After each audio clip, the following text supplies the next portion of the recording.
Situation में relevant हैं इस कोटा सिस्टम की वजह से। কোটা আন্দোলন নিয়ে সাম্প্রতিক জনপ্রিয় ইন্ডিয়ান ইউটিউবার ধ্রুব রাঠি একটি ভিডিও পোস্ট করেছেন। समझने के लिए हमें थोड़ा बांग्लादेश की हिस्ट्री में जाना होगा।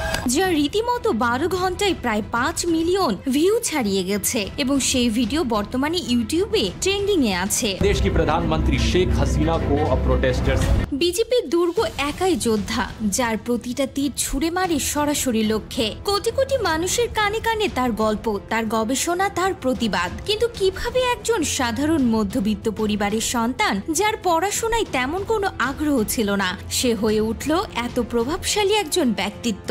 আজ আপনাদের নিয়ে যাব সেই রহস্যের গভীরে, যে হাসি মুখে লড়ে যায় সত্যের জন্য, ন্যায়ের জন্য। ভারতের রাজনৈতিক প্রেক্ষাপটে এক অনন্য নাম ধ্রুব রাঠি। ধ্রুবের ছোটবেলার গল্প শুনলে মনে হবে যেন 3 ইডিয়টসের রণছোড় দাসকে দেখছে। যেখানে সবাই গতানুগতিক পড়াশোনার পেছনে ছুটছে, সেখানে ধ্রুব মগ্ন ছিল নিজের সৃজনশীলতায়। ছোট বয়সে লিঘুর লাইফ সেন্সর আর টাচ সেন্সার্স দিয়ে রোবট বানিয়ে ফেলার গল্প শুনলে যে কারো চোখ কপালে উঠবে। এমনকি মাত্র 8-9 বছর বয়সে ওয়েব ক্যামের সামনে দাঁড়িয়ে অ্যানিমেশন ভিডিও বানানোর কথা শুনলে বোঝা যায় তার মধ্যে কতটা প্রতিভা লুকিয়েছিল। ভারতে ইঞ্জিনিয়ারিং পড়ার স্বপ্ন পূরণ না হলেও জার্মানির কার্লসরুহে ইনস্টিটিউট অফ টেকনোলজিতে পড়ার সুযোগ পেয়ে যান ধ্রুব রাঠি। সেখানে মেকানিক্যাল ইঞ্জিনিয়ারিং এর পাশাপাশি রিনিউয়েবল এনার্জি নিয়েও পড়াশোনা করেন তিনি।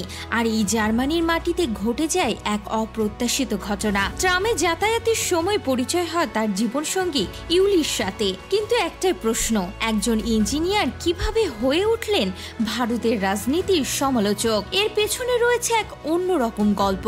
জার্মানিতে থাকাকালীন ভারতের রাজনীতির নানা দিক নিয়ে ভাবতে শুরু করেন ধ্রুব।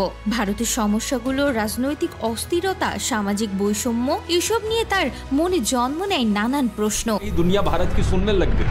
वाह मोदी जी वाह। আর সেই প্রশ্নের উত্তর খুঁজতে গিয়েই তিনি পাড়ি দেন ইউটিউবের পথে। শুরুতে ছোট ছোট ভিডিও বানালেও ধীরে ধীরে তার ভিডিওগুলো প্রকাশ পেতে থাকে ভারতের রাজনীতির আলো আঁধারি। সরকারি সমালোচনা, ভুল তথ্যের বিরুদ্ধে প্রতিবাদ, সামাজিক সমস্যা নিয়ে সচেতনতা, এসব নিয়ে তার ভিডিওগুলো ভাইরাল হতে থাকে। কিন্তু সত্য উন্মোচনের এই পথ মোটেও সহজ ছিল না। নানান বাধা, সমালোচনা, এমনকি হুমকিও পেয়েছেন তিনি। সব বাধা পেরিয়ে আজ তিনি দাঁড়িয়ে আছেন 23 মিলিয়ন সাবস্ক্রাইবার নিয়ে, যা নরওয়ে বা সুইজারল্যান্ডের মতো দেশের মোট জনসংখ্যার চেয়েও বেশি। ধ্রুব রাঠি এমন একজন যুবক যে কিনা একাই লড়ে যাচ্ছে সত্য প্রতিষ্ঠার জন্য, যে কিনা কোটি কোটি মানুষের মনের আশার আলো জাগিয়েছে। ধ্রুব রাঠির এই যাত্রা কোথায় গিয়ে শেষ হবে তা কেউ জানে না। তবে একটা কথা নিশ্চিত, তার এই লড়াই, তার এই সত্য উন্মোচনের যাত্রা অনুপ্রেরণা যোগাবে আগামী প্রজন্মকে।